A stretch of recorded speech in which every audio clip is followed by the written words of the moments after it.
Napoleon Hill is once quoted as saying, "The starting point of all achievement is desire." Thank you all for having the desire to be here. We know your time is valuable, and we're going to make this presentation as informative as we can. My name is Brian E. Numa. My company is Strategic Systems Group, and we're a Los Angeles-based IT consulting firm and experts in enterprise resource planning. We help manufacturing and distribution companies, say $25 million to $150 million in revenue, who are frustrated by the lack of or insufficient internal IT resource, who is upset by an implementation that maybe isn't going so well, who are under pressure to allocate too few resources to too many technical issues, and who are concerned about the return on investment of their enterprise resource planning application. Eric Klaus and I are part of the Microsoft Community Connections program, whose charter is to provide education and thought leadership to chambers of commerce and business associations. And with that, I'd like to introduce Eric Klaus. Good morning, everyone. My name is Eric Klaus. My organization, my company, Partner Source Solutions, and you can see my contact information up on the screen. Happy to be here today and excited to be talking to you about customer relationship management and marketing automation solutions. Let's start off with a brief discussion about marketing automation. And it's kind of an interesting topic and an interesting platform. And I don't know that everyone has a good sense of how it should be used. But the notion is to personalize communication, especially through email, based upon certain criteria of the customer record or the prospect record. The content can be dynamic. It can change based upon the circumstance, based upon previous activity of things that a prospect has done or has not done.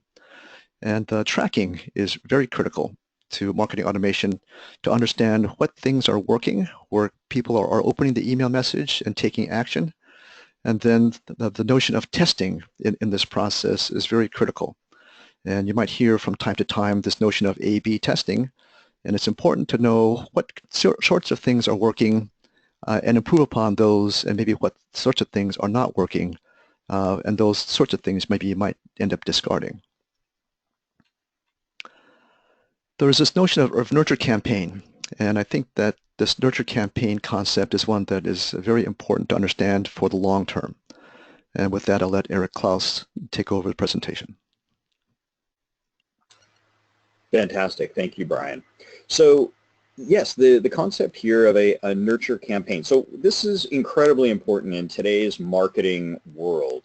And as you pointed out, there is a direct relationship between customer relationship management and marketing automation, because to really be effective in today's world from a marketing standpoint, we need to have information with respect to what is going on with our customers and our prospects.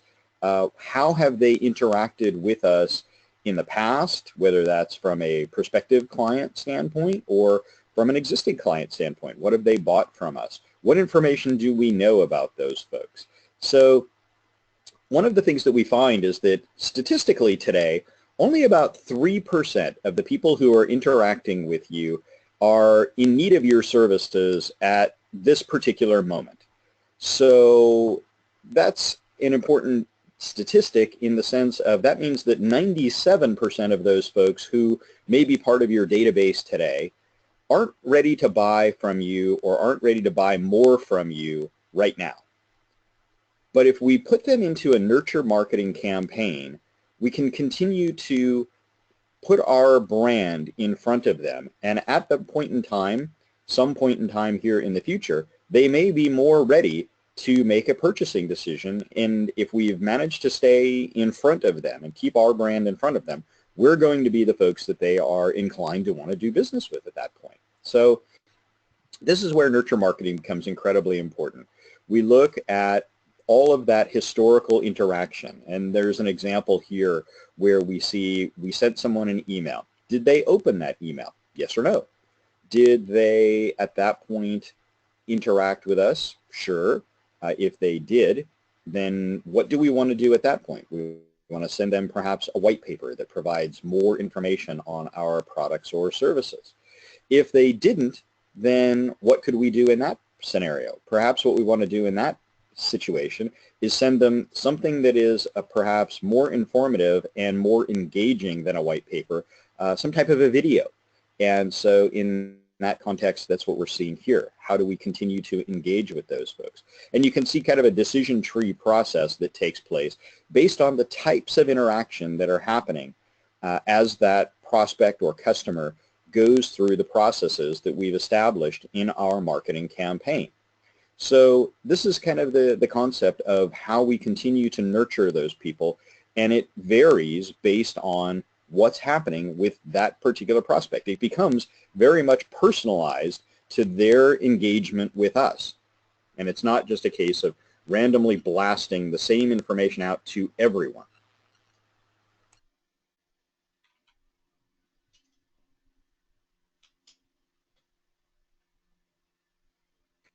So here we continue with that concept and looking at it going beyond just email, taking into account other potential marketing data sources, and these could be things like social media.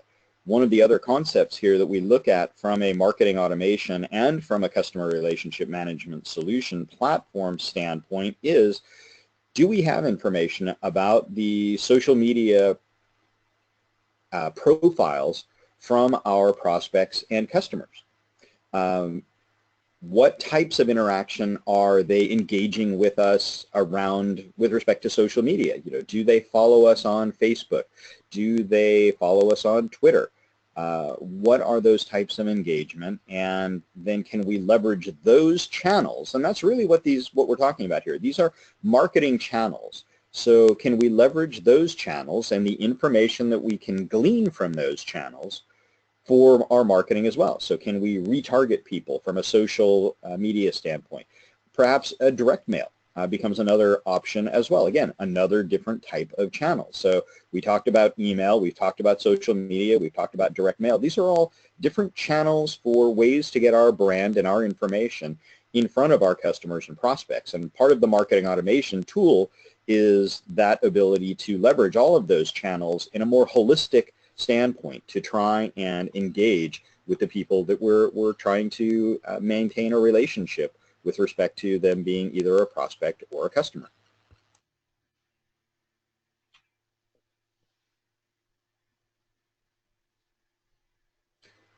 So the next big key here then becomes reporting, and Brian touched on this a moment ago, but we want to be able to see what types of reporting we can gather out of all of this as well.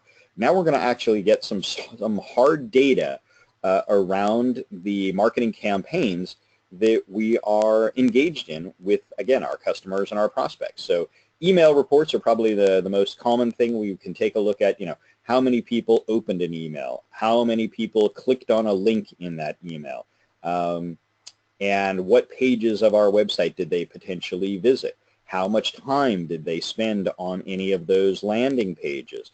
Did they view particular types of content? You know, if I spent 5 minutes watching an online video about the organization, I'm probably a much better prospect than somebody who just quickly came to a single landing page, looked at it, spent 30 seconds reading it, and then dropped off and went somewhere else. So these are the kinds of things we begin to look at. What is the activity history of a particular prospect or a particular customer around all of the different types of marketing that we're doing for those folks?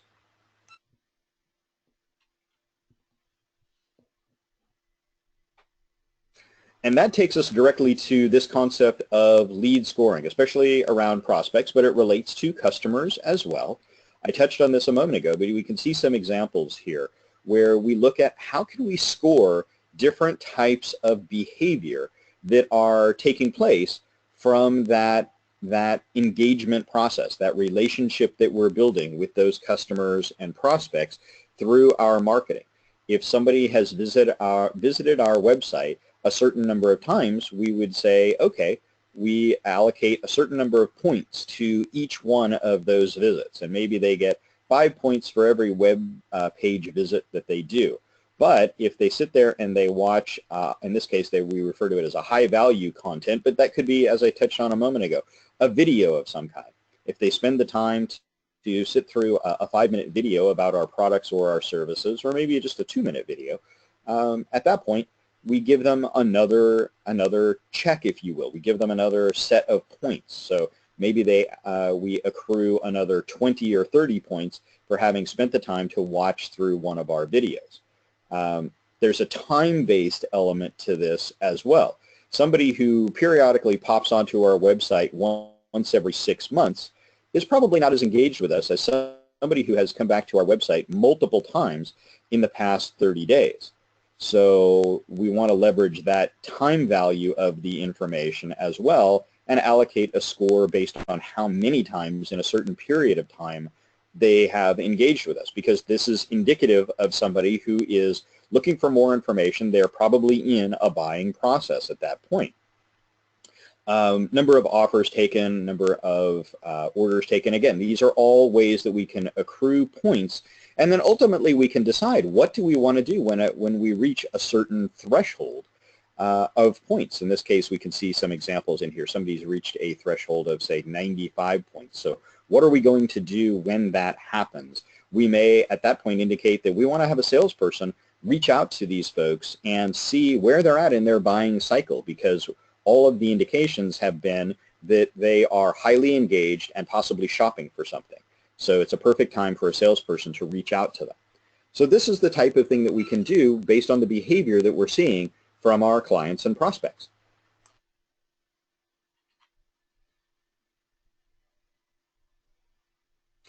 And then I touched on this. What do we want to do? Again, this is all process-based, but now what we've done, and this comes back to that integration with CRM, is we said, okay, somebody has achieved a certain threshold, whether that's 95 points or 70 points or whatever that number ends up being. That's one of those things that we drive on a customer-by-customer basis. In terms of at an organizational level, what is the sales and marketing process for any given organization? But what we're looking at here is the scenario where now we've achieved that threshold and we want to have a lead, whether that's a lead in the form of a new prospect, or this is an existing customer who's shopping for something else now potentially. We want to forward that out to a salesperson.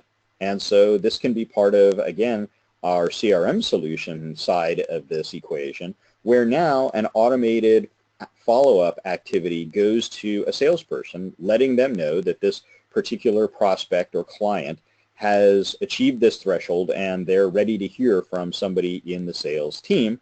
And we schedule that as an automated activity. It goes on their calendar and they know they need to make a follow-up call in this case.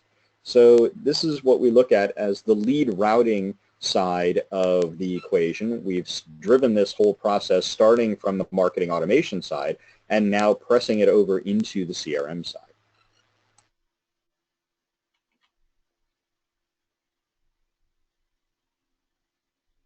And the same thing can happen with respect to social media as well. So we talked about this a moment ago, but certainly this gives us the ability to also manage our interaction with folks via social media and give us an ability to view that interaction as well.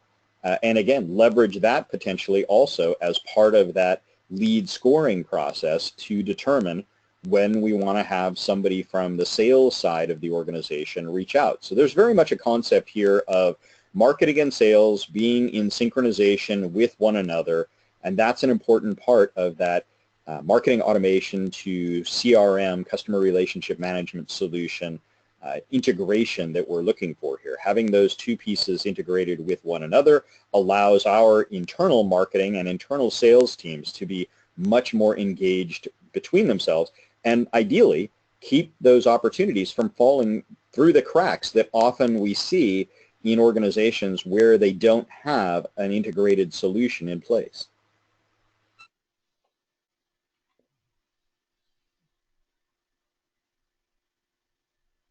So here we look at what are some marketing automation providers, and there's many of them out there, just as there are many different CRM solutions.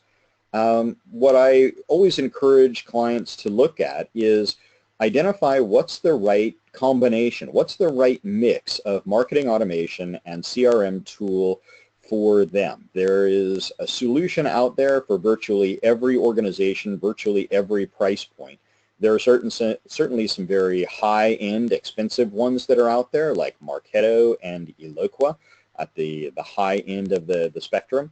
On the lower end of the spectrum, we would see solutions like MailChimp or Constant Contact. So again, I look at it, this isn't an issue of price, and you don't need to spend $1 million on a solution to have a good solution in place, to have a good product integration in place. It's really a function of finding the right match for your organization, and we're happy to help work with clients around that. There are many, many great solutions, as we're seeing here.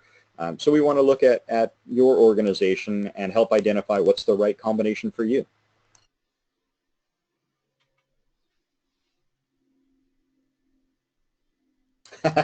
What happens when you don't use marketing automation? Well, I think I gave a little bit of this away a moment ago. So if you don't use marketing automation, then this is the scenario that we see all too often, where you have people perhaps coming in and they're visiting your website, but you don't know about these things because you may not have that type of direct relationship, that kind of direct engagement that shows when somebody came to your website.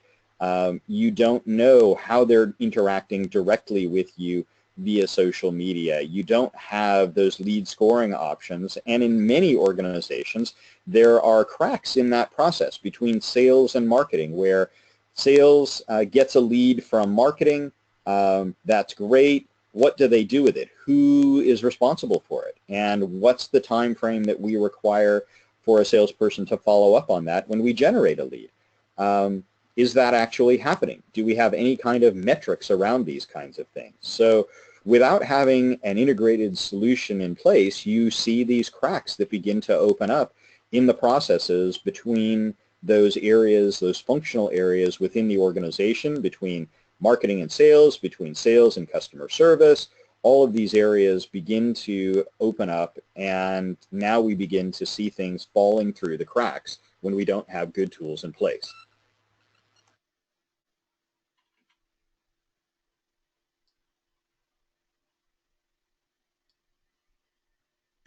And of course, this is exactly it. If you're doing this without having tools in place today, I would argue you're certainly playing darts with a blindfold on. You're tossing things out there randomly. Brian touched on this earlier, the concept of A/B testing.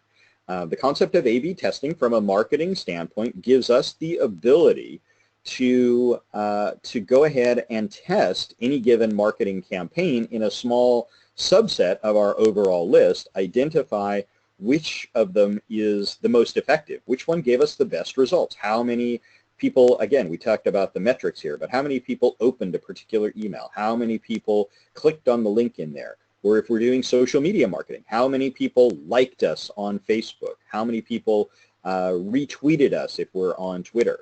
So this is part of what we're looking at, is finally getting some metrics around these things and then being able to leverage that information for further marketing that we're going to go ahead and do. So the old school way of doing marketing has always been a very much a shotgun approach, if you will, to marketing. We just blast a bunch of stuff out there to everybody and hope that something hits.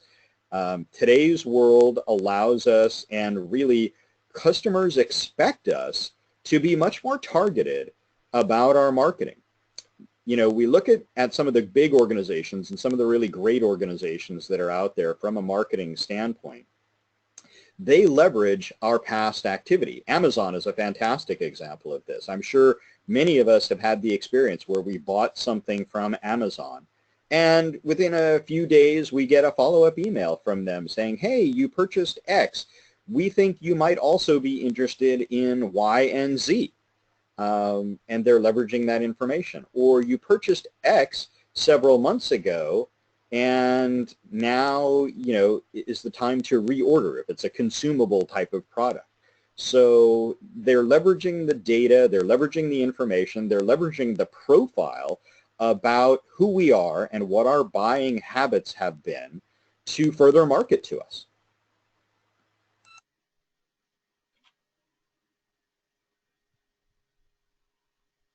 So definitely, there are things that automation doesn't do for you. For example, there are still an important element here around marketing that we need to really look at. In today's world, content creation and content marketing is something that we hear about an awful lot. And in order to be able to do some of the things that we've talked about here in terms of being able to target a particular person or a particular type of person, I need to have content that I can actually send to those people. And marketing automation isn't going to create that content. I still need to have a marketing team of people to help me create that content. I still need to have other types of engagement as well that the marketing folks are going to be responsible for. And at the end of the day, of course, marketing automation is fantastic, but it is just a tool. We still need people who can manage the marketing automation system, who can define these processes that we've talked about, and who can manage all of that. So it doesn't do everything for you, but what it does do very well. And I see so many organizations today who are still not taking advantage of these tools, who are still doing things in an old school way that we talked about before, that shotgun approach where I've got a database of 1,000 people and I'm going to send the same message out to all of those 1,000 people rather than sub-segmenting that 1,000 people and identifying which are my best customers, which are my best prospects. What messaging am I sending to those people that would be different from the people who are, not as engaged with us? So this is the important part of that. We definitely need to take into account what it doesn't do, but take advantage of what it does do.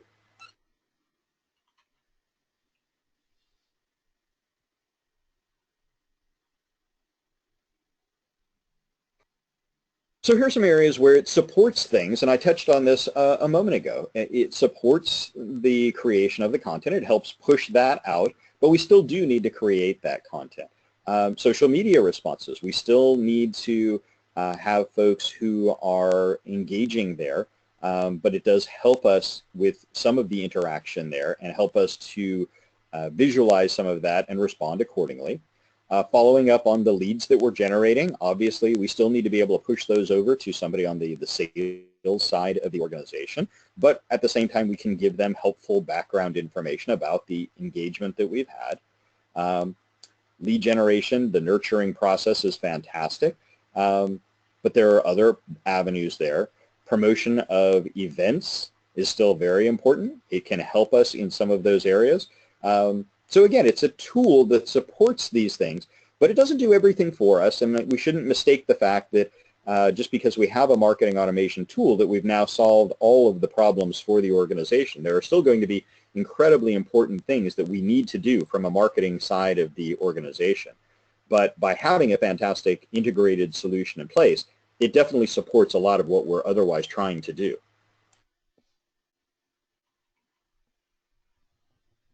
Thank you, Eric. That was terrific. We're going to do a little bit of a transition here from marketing automation to customer relationship management. And CRM is something that is discussed quite often and oftentimes underutilized. And we are guilty of that as well. And we only had a chance to use a CRM system maybe in the past year or two. So what is CRM? So customer relationship management is two things. One of them is process and the other is methodology. And to some extent, the CRM software is just a support component of the actual process. And it's important to have the process squared away first, otherwise the software really isn't going to help. And basically, it's a series of tools that supports not just sales. It seems like there is an impetus to use CRM for the sales process first. However, a CRM can also be used for all kinds of things as a customer moves through the buying cycle and becomes a paying customer and then becomes one who actually needs service from time to time on an ongoing basis. That the CRM system is intended to try and track all of those bits of activity so that everyone in the organization knows the history of that particular customer. So Eric, how do we make the most use out of this stuff?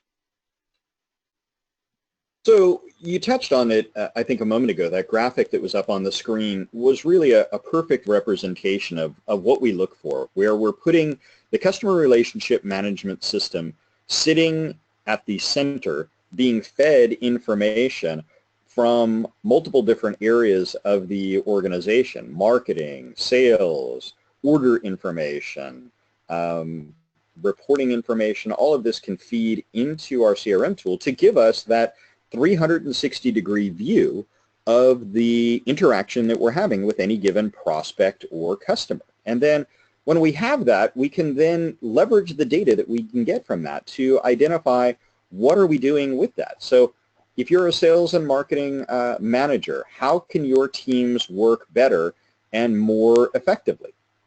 Are you focusing on the right opportunities, the ones that are most likely to close? Are you managing the pipeline? You know, is that actually being managed? This is one of the things that I see in a lot of entrepreneurial organizations is you may have a situation where you have an entrepreneur who's hired some salespeople, but himself, he's not a sales and marketing manager. He doesn't have that type of background or experience. And I say he, but he or she obviously would be the case. And so having tools allows us to at least begin to visualize what's happening with our sales operations, and are we really following up on all of the opportunities that are out there? Is everybody able to see what's going on throughout the organization with respect to that? And Brian, you hit on something a moment ago, that holistic view again of as a person works their way from being a prospect to being a customer to perhaps needing some type of customer service or customer support. Do we have all of that information in one centralized location, and can we reference that information from the standpoint of what's going on with them at any given time? What customers are profitable? You know, there is always that kind of concept of the 80-20 rule, the concept that we receive 80% of our business from our top 20% of our customers. So are we actually using that information? Do we know who that top 20% is? And realistically, where will those opportunities come from? Most likely they may come from that top 20%. So we want to be able to identify how effectively are we managing those relationships with those people.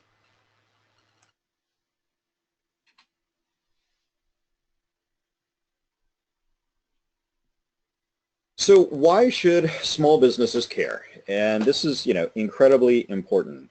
I touched on a little bit of this, but at the end of the day, customer experience is what people look for today.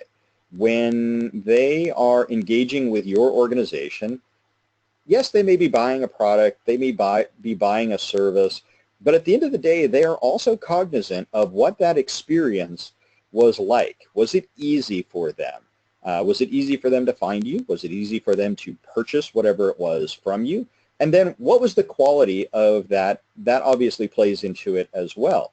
But it's all part of that experience that they're looking for. And we see some statistics here. 86% of consumers are willing to pay more for better customer experience.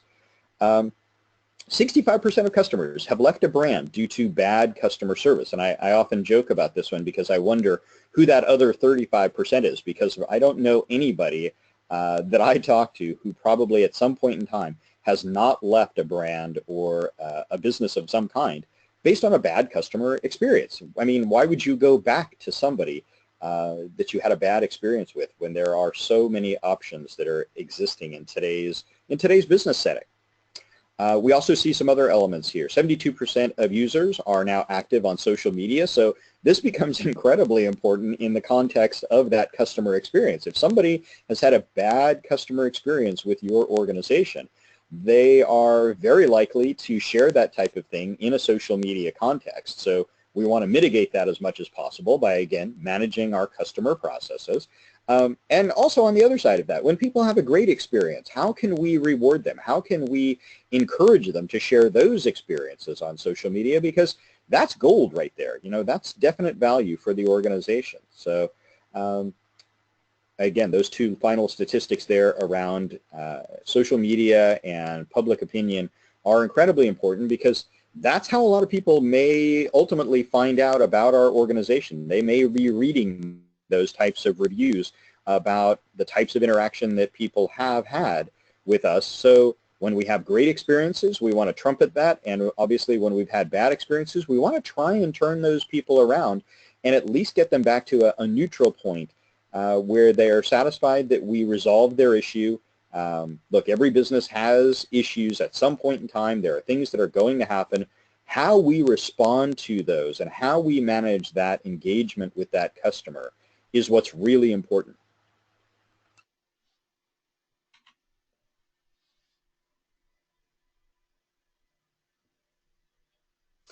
So this is one of my favorite questions to ask. I do, if you looked at the original opening slide there, a little bit about me. I am a SCORE mentor here in Southern California. I work with a lot of small and startup businesses.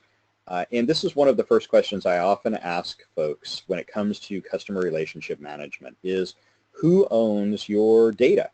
Because what I see in a lot of organizations is the data isn't being put into some type of a system like we're talking about today. It's not being put into a CRM solution.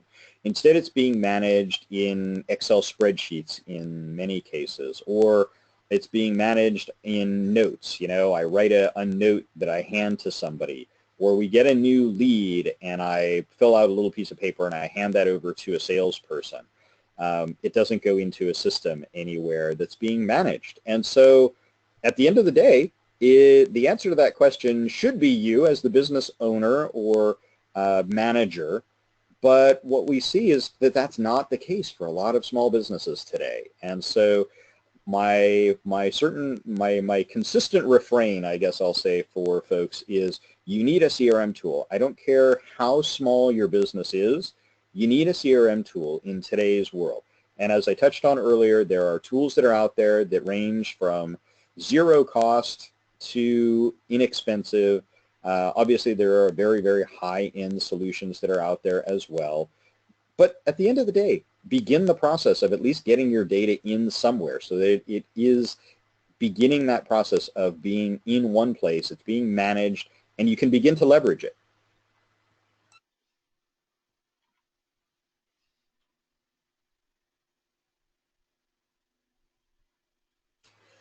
This is, again, one of the most common challenges that we see, and I kind of touched on this a moment ago. It is that anyone within the organization who is interacting with a customer today needs to have access to information about those people, because you never know what they may ask, what question they may ask, or what there may be an opportunity to push them into another sales engagement of some kind.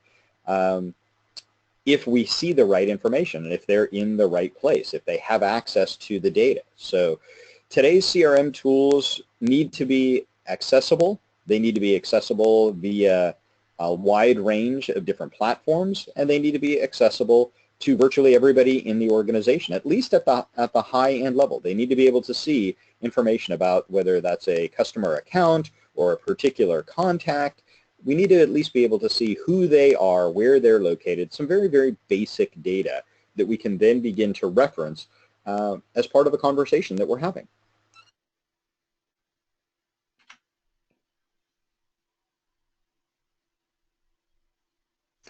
Another one of my favorite questions, but of course for many small businesses, you know the answer to this. How many people who are on the call or listening to this today are in sales? The real answer, of course, is that everybody is in sales. I don't care what your role is within an organization. You are part of the sales team in one way, shape, or form or another. If you have any kind of interaction directly with customers, you're absolutely part of that sales team, even right down to the receptionist who answers that initial phone call for folks. They are part of that selling process. They are part of that customer experience that people are having when they reach your business. We see here 98% of small, medium-sized businesses fail because they didn't sell enough. I think that statistic is actually probably a lot higher than that, just in the context of, at the end of the day, sales solves a lot of problems for a lot of organizations.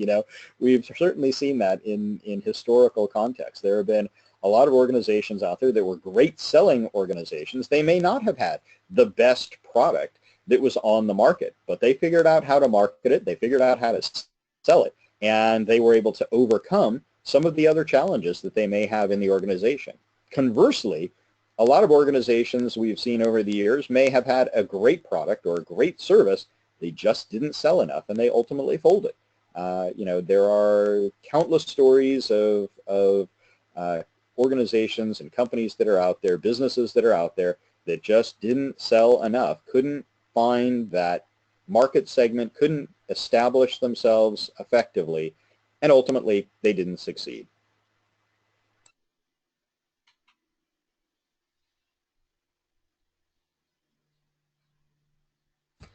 So here we're looking at kind of the existing world today.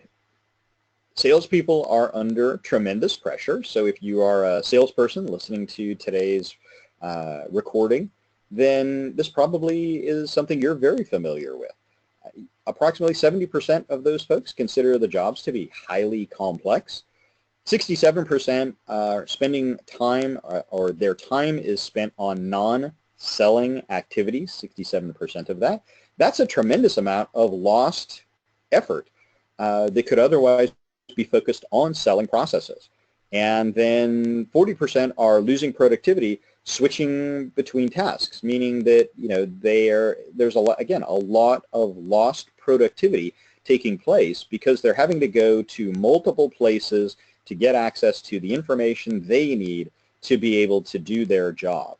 So what we really want ultimately is a solution that allows them to operate within the tools that they are comfortable with, the solutions and the systems that they live within on a daily basis, and then give them that ability to manage all of the information about what their job is designed to do. Get out there and sell more products, sell more services, make it easier for them to do that, and still at the same time give us the information that we need from a management or ownership standpoint so that we can understand what's going on.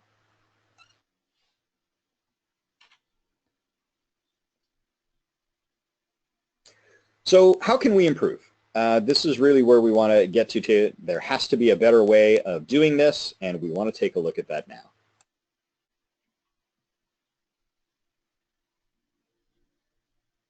So I touched on this a moment ago. First thing, let's make it easier for everyone in the organization to have access to all of that customer interaction information, providing tools that make the information available and tools that they're already comfortable and familiar with using. Give them that single centralized source of the truth for all of the customer interaction and all of the customer information in one place.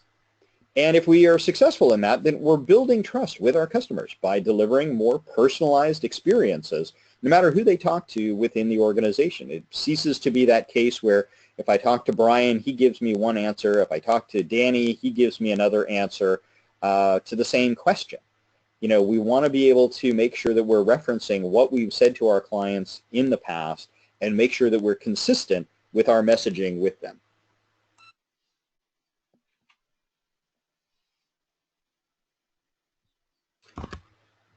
And of course, today's world, we all live in a world today which is much more mobile. I, as a salesperson, perhaps I need to be on the road and out in the field on a daily basis. So how can I have access to information in that context? And what are the tools that I want to be able to leverage in that mobile context? I don't want to have to drag around a giant laptop everywhere. In today's mobile world, we also want to be able to use tablets or smartphones. We want to be able to and need to be able to, from a legal standpoint in some contexts, potentially be able to use voice commands. So can I go ahead and open a record from my solution using a voice command? Can I have it dial for me? Can I, at some point in time, use speech-to-text capabilities, potentially, to record my notes about interactions that I may have had with a particular client or prospect?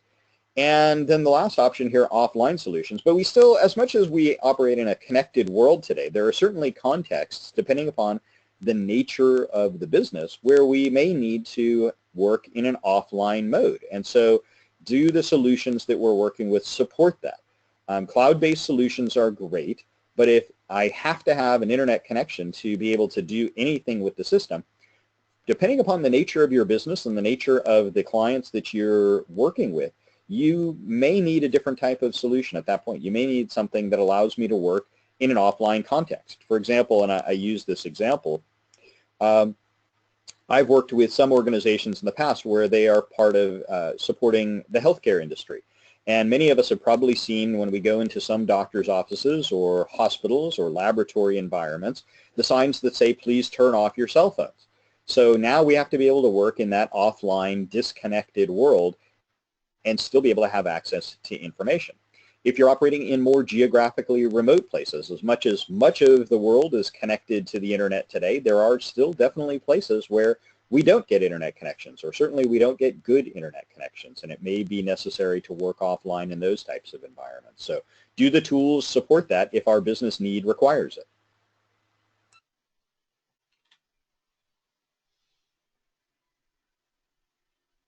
All right, I get to tell my favorite story here. This is designed to illustrate a couple of points around the use of customer relationship management. But this goes back about 10 years ago. I was working with an organization. They were a company that manufactures custom bass fishing boats in the Pacific Northwest. And when I talked to the CFO the first time I had a conversation with him, he absolutely had a need for the products that I was trying to sell him on, but he didn't have the budget for it. And so we had a lovely conversation, and I took a bunch of notes. But at the end of the day, it became clear to both of us he just couldn't afford what it was that I had to offer him. So the recommendation at the end of our conversation was he wanted me to follow up with him in about 6 months, and that would give him time to try and budget for the solution that he wanted.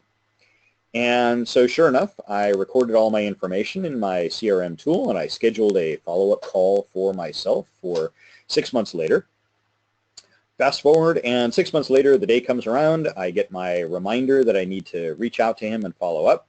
I pick up the phone and I give him a quick call, and unsurprisingly, I get voicemail. So I leave him a brief voicemail message, and I send a follow-up email that says, hey, we had a phone conversation several months ago, blah, blah, blah. You said you were interested. You thought you might have budget now. And I move on to my next call. So unfortunately, he doesn't call me back. I don't get a phone call. I don't get an email back. But I did schedule another follow-up for myself for about 6 months later. And so 6 months later, I follow up again. And I'll kind of fast forward through the process for you here in the sake of time and make this the short version of the story. But the bottom line of it is that after about four and a half years, I still had not heard back from him. I've left him numerous voicemail messages by this point in time. I've sent him countless emails by this point in time. It's four and a half years later, and I finally make another phone call. And sure enough, this time I actually do get him on the phone. And we begin our conversation. And before we get too far into the conversation, he stops me. And he says, Eric, it's been 4+ years since we had this conversation. How in the world is it possible that you can remember the conversation that we had at that point in time and all of the follow-ups that you've left, all of the messages that you've left, all of the other information that you've conveyed to me over this time?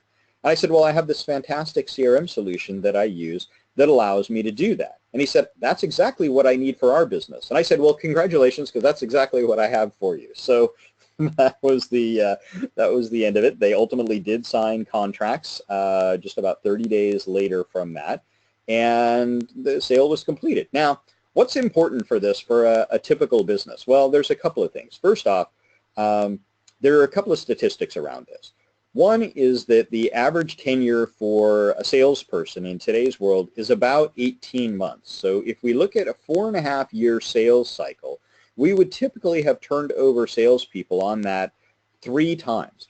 If I didn't have a CRM solution with all of those notes recorded in it and all of the interaction there, what do you think the likelihood is that that sale would have closed? What do you think the likelihood is that those notes would have made their way somehow magically from salesperson Eric to salesperson Brian to salesperson Danny to salesperson Eddie to ultimately try and close that deal.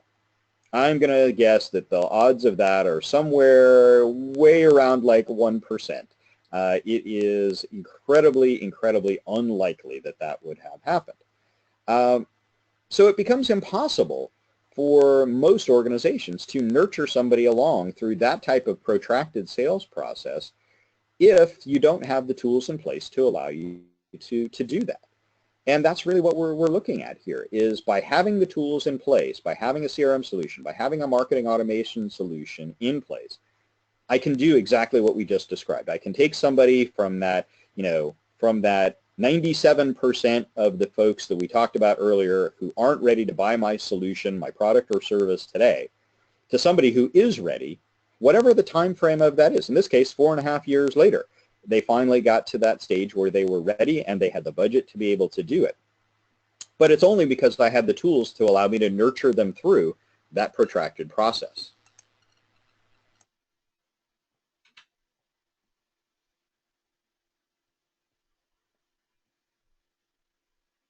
So what we're talking about here is really being able to have a process in place. Brian hit on this at the very beginning of our discussion here around customer relationship management. Customer relationship management is about process.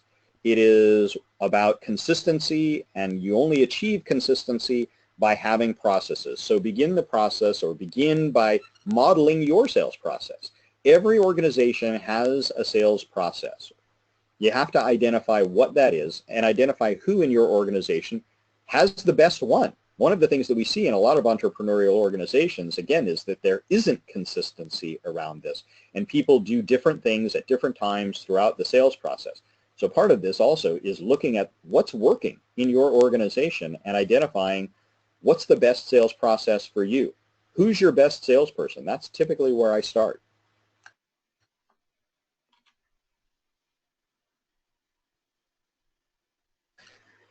So I often joke about this one. This is an example of a potential sales process. This is a very complex sales process, and I don't recommend something like this for most organizations.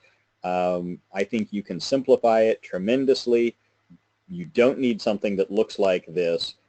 This is the kind of thing that I think actually gets people in trouble because it's overly complex, and it will drive salespeople nuts if we try and implement something like this.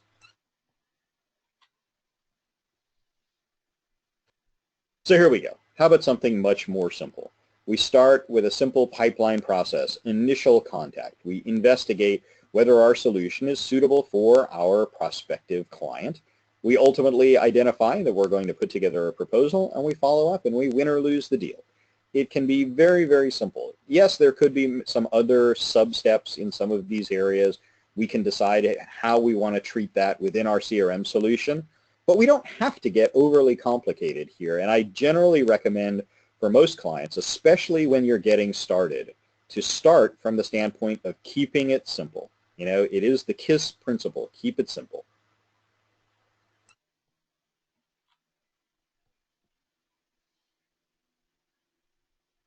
I touched on this a moment ago. Clone your best salesperson. This is what I referred to a moment ago about taking a look at the process that they use.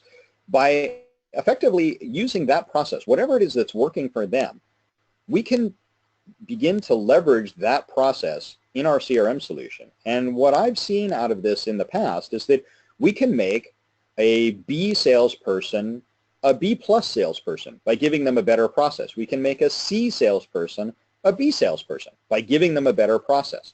So everybody can become better by having better processes that they can take advantage of. And again, we touched on this earlier, but we also establish now consistency in our selling processes. We begin that by having a process in place, and everybody is now consistently following the same methodology through all of our selling engagements.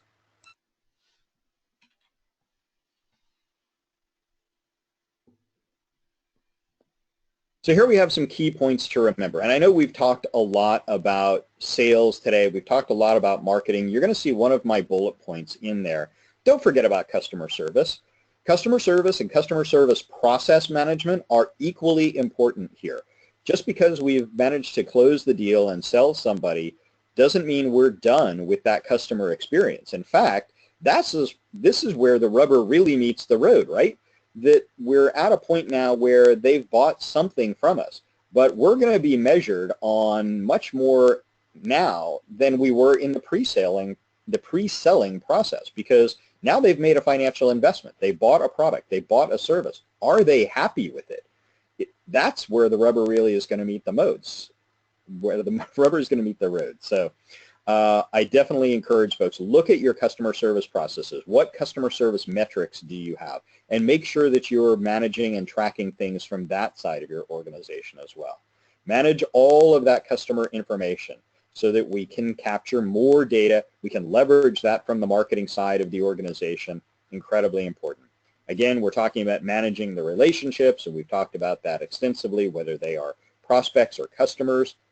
And the final bullet point I'll hit on there, CRM is all about processes and strategy. So make sure that you have that identified. And if you need help with any of those areas, please contact us. We're happy to work with you to help identify those processes and work with your organization around these areas.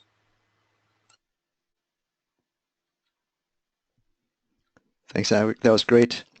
I'm going to try and close off this section of the presentation with a short diagram that kind of speaks to customers and prospective customers, which is ultimately the goal of marketing automation and CRM, is to establish a relationship and maintain the relationship with those types of folks.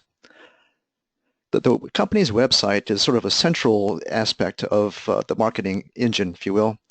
And the website has to have some fairly good content, should be updated regularly, and most importantly, have an area where some blog posts or articles can be posted.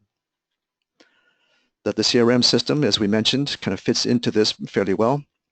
That the website might actually lead someone to be entered into the CRM system from which contacts can be made to customers and prospective customers. Social media, as Eric mentioned, is another key component that all sort of fits together, and social media posts will drive people to the company's website. And then the email marketing or the marketing automation that we spoke about earlier is the last piece of the puzzle. And this basically forms a pretty good picture of what the overall scheme should look like. And maybe you can't put it all in place at the same time, at one time, but maybe you can put pieces in place until the image or the picture is finally formed. We have a few minutes left, so let's see if we can switch into a short panel discussion. And one of the things that Microsoft does for us is that they give us copies of Office 2016 for us to give away as raffle prizes. So if you send some email to slides@ssgnet.com with your first name, last name, and CRM somewhere in the subject or in the body of the email message, we'll send out a copy of the slides to you. So let's try one or two questions, Eric. For a small organization just starting out with this, how do we get this all done? What are the first 2 or 3 things we have to be mindful of? Well, I guess, I look at what are they doing in the way of their sales and marketing processes today, and begin to look at what does that picture look like? Is there any kind of consistency around the selling and marketing processes? Do they have any kinds of systems in place today, or is everything being managed in a couple of Excel spreadsheets, and maybe there's some data over in something like a QuickBooks type of application? How do we start to bring all of these pieces together to paint that picture? It is certainly a challenge, but it's something that I think from a business ownership standpoint, you have to begin to look at for your organization. And if folks need help around that, obviously this is where we want to be able to provide a resource for them to at least be able to give them some guidance. Earlier in your discussion, you mentioned content. And I kind of think about content as being articles and things of value that might pertain to the particular organization, that might be of interest to customers and prospective customers. What other kinds of content is there, and how do people get a hold of that stuff? So content can be virtually anything, and that's the great opportunity that exists out there. It doesn't need to be expensive to create content. You can leverage a lot of web resources that are out there for these things. What you're trying to do is look at ways to stand out from the crowd, if you will. So that said, obviously some of the most important things we see today, the rise and expanding use of video content is incredibly important. And people are much more willing to spend 2 minutes to watch a 2-minute video than they are to spend the time to read through a lengthy white paper of some kind. So, I mean, you can literally take that white paper and honestly, if you read it in front of a screen, you might get a lot more viewership out of it than otherwise just publishing the white paper out there. It is one of those fascinating experiences of today's world where people are much more inclined to watch video. The other thing that you can do, and something that is certainly relevant, is how can I take one piece of content and turn it into multiple pieces of content? So, for example, if I created a video of some kind, whatever that might be, around my product or my service, that's great. That becomes one piece of content. I can also take the audio from that. I can edit some of the audio from that and turn that into potentially a podcast. I could transcribe that and turn that into some type of a white paper or written paper that could be published as well. And so from one original source of material, we've now actually created 3 potential uses.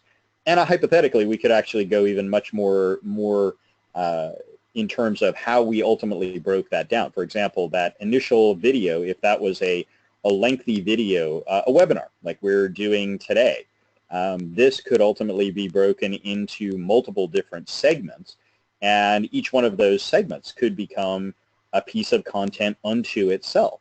So, one piece of content can ultimately become many pieces of content, which can then be used from both the marketing and, well, I should say, can be used from a marketing standpoint in many different channels. They could be used from the social media standpoint. They could be used in a email marketing campaign. They could be even turned into something that we want to send out, some type of direct mail. I could take video content, combine it with a white paper of some kind, put it on a thumb drive, and mail that out as a little direct mail kind of gimmick that we would send to people. And when they plug that into their laptop or notebook of some kind, they automatically see some of that content.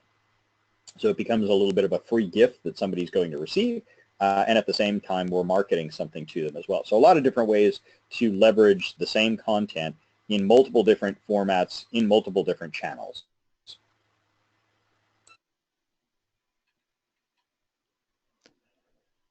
I think we have come to the end of our time.